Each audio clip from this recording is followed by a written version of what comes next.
It welcome to dairy बिना किसी doubt के 2025 के बेस्ट शोज में से एक है। 2025 क्या, this is one of the best show off all time. और अभी भले ही इसे कम लोग देखे, पर कुछ टाइम बाद में ये सीरीज कितनी फेमस होने वाली है ये तुम खुद देखना। ये होगा अगला स्ट्रेंजर थिंग्स, वो भी काफी डार्क वे में। और इसकी एंडिंग देखने के बाद में इस मल्टीवर्स के लिए एक्साइटमेंट काफी ज्यादा बढ़ गई है, जहां माइक के दादा दादी डिक का द शाइनिंग मूवी का रेफरेंस देना और पेनीवाइज का टाइम ट्रैवल करना, इन सब की बात करेंगे। तो शुरुआत से ही दिमाग में था कि welcome to Derry series 8 movies की प्रीक्वल होगी, मतलब इसकी एंडिंग कहां होगी फ्यूचर में जाकर, ये तो हम सबको पता है कि भाई पेनीवाइज को इट चैप्टर 2 में मार देंगे। पर यहाँ पर जो फ्लैश पॉइंट पैराडॉक्स वाली चीज इन्होंने फेंकी है उसकी बात तो करनी पड़ेगी। तो जैसा फैन थ्योरीज आ रही थी कि मार्ज ही फ्यूचर वाले इट मूवी से रिच की मम्मी होगी, तो ये चीज लास्ट एपिसोड में कंफर्म हो गई और खुद पेनीवाइज ने ये कंफर्म किया है। और ये सीन इतना एपिक था क्योंकि इसमें पेनीवाइज मार्ज को बताता है फ्यूचर में तुम्हारी शादी होगी, तुम्हारा एक बेटा होगा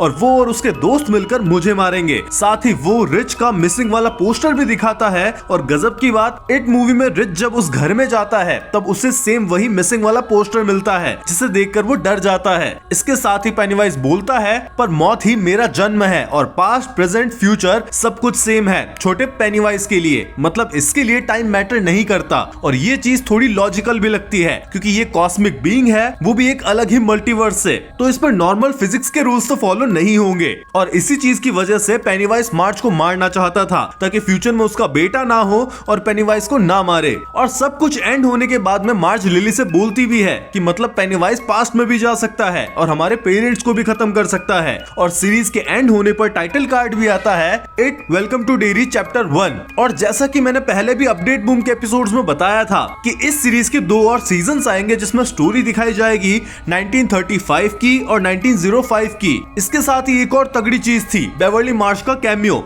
वो भी सेम एक्ट्रेस के साथ में। तो सीरीज के एंड होने पर दिखाया जाता है 26 साल बाद का सीन, मतलब 1988 जो है इट मूवी के 1 साल पहले का सीन, क्योंकि इट मूवी 1989 में टेक प्लेस करती है। तो उसमें दिखाया जाता है कि लिली के केयर टेकर मतलब मिसेस कर्श अब बूढ़ी हो गई है और वही जुनिपर हिल्स में उसे दिखाई देता है कि एक औरत ने सुसाइड कर ली है, जहां पर उसका हस्बैंड और बच्ची थी। और जब बच्ची का फेस दिखाया जाता है तो वो थी बेवर्ली। तो इट चैप्टर 2 में एडल्ट बेवर्ली को ये औरत भी दिखाई देती है जो बाद में एक चुड़ैल बनती है। तब वो यही लाइन बोलती है कि no one who dies here ever really dies, और यही सेम लाइन मिसेस कर्श छोटी बेवर्ली को भी बोलती है।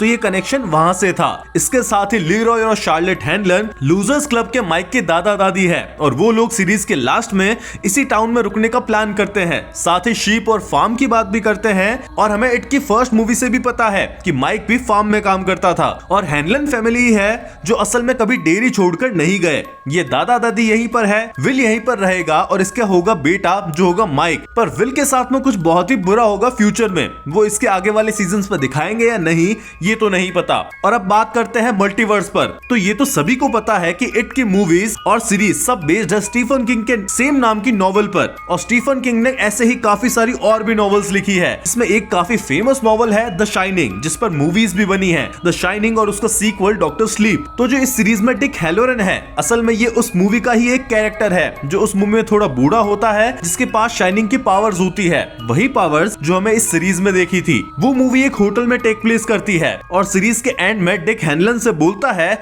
कि अब मैं यहाँ से दूर लंदन में जाकर रहूंगा, वहाँ मेरे एक दोस्त की होटल है, मैं वहाँ पे एज अ शेफ काम करूंगा। ये सीधा सीधा रेफरेंस था द शाइनिंग मूवी से, जिसमें एक फनी लाइन भी बंदा बोलता है कि एक होटल में क्या ही बुरा हो सकता है, अगर वो तुम्हें जानना है तो द शाइनिंग मूवी देखो। अब इस सीरीज को ऐसे पॉइंट पर एंड किया है कि दिमाग में बहुत सारा कुछ घूम रहा है कि क्या इसका मतलब ये हो सकता है पेनीवाइज इट चैप्टर 2 में भी नहीं मरा, क्योंकि वो बोलता है मौत ही मेरा जन्म है, सब एक ही है। क्योंकि स्टीफन किंग अपनी नॉवेल्स को एक मल्टीवर्स की तरह लिखते हैं, ऑब्वियसली क्योंकि बंदे ने ही कैरेक्टर्स को बनाया है। तो उनमें किसी किसी नॉवेल्स में जिक्र हुआ है पेनीवाइज का, मतलब जैसे नॉवेल की एंड और इट चैप्टर 2 के एंड में भी बताया जाता है कि पेनीवाइज मर जाता है, पर कहीं कहीं पर हिंट है कि पेनीवाइज जिंदा है, मतलब उसकी फिजिकल फॉर्म में नहीं, पर डेडलाइट्स कहीं ना कहीं किसी से फॉर्म में जिंदा है इस मैक्रोवर्स में। और तुमने अगर ये वीडियो यहाँ तक देखा है तो तुम्हें भी मतलब सीरीज काफी ज्यादा पसंद आई है, तो कैसे भी करके ये हवा फैला दो कि भाई इस सीरीज को देखो, क्योंकि इसमें क्रिएटर्स ने तगड़ा काम किया है। एंडी मशेटी जिसने पहले की दोनों मूवीज भी बनाई है, उसी ने इस सीरीज को डायरेक्ट किया है। पर तुम इससे अंदाजा लगा सकते हो कि ये पहली मूवी से 10 गुना ज्यादा बढ़िया है, क्योंकि सेकंड मूवी फर्स्ट जितनी अच्छी नहीं थी। अब सोच ही सकते हो सबसे टॉप पर कलेक्शन करने वाली हॉरर मूवी जो इट है, उससे भी 10 गुना ज्यादा बढ़िया सीरीज, तो इसे बिल्कुल भी मिस मत करना। वीडियो पसंद आए तो लाइक करो, ज्यादा पसंद आए तो एक दोस्त के साथ में शेयर करो। मिलते हैं ऐसे ही इंटरेस्टिंग वीडियो में